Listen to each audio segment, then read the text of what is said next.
Best facts about Donald Trump's father.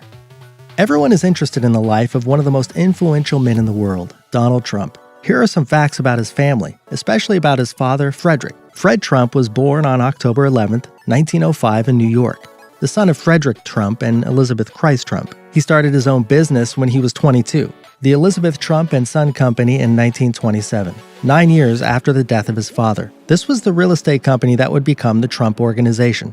He began building houses in Queens, New York, and then started to construct and build barracks for United States Navy personnel along the east coast of the U.S. during the Second World War. After the Second World War, he continued to build the company and construct cheap and low-income apartments in Brooklyn and Queens. Like his father, the current president of the United States joined the family company in 1968 at the age of 22.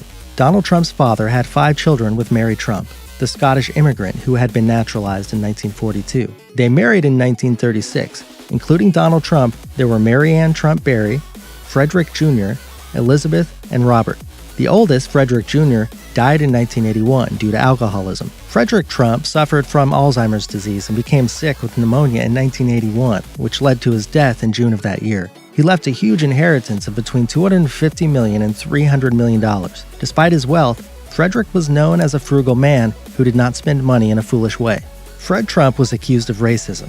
There were some rumors that Frederick Trump used to support the Ku Klux Klan. In September of 1927, an article in the New York Times was written which stated that Fred Trump was arrested during a KKK rally in New York. The men were accused of assaulting a police officer. He was eventually released from custody according to the article. It is reported that he refused to rent to black people, although eventually he did. He also advertised vacancies in all sorts of newspapers, including minority newspapers. In an interview with the New York Times, Donald Trump said the KKK rally incident never happened. Trump also complained about the attention the story received, stating, "It comes out on a website and you're going to write about it in the New York Times? It should not be written, because it never happened. Nobody was charged."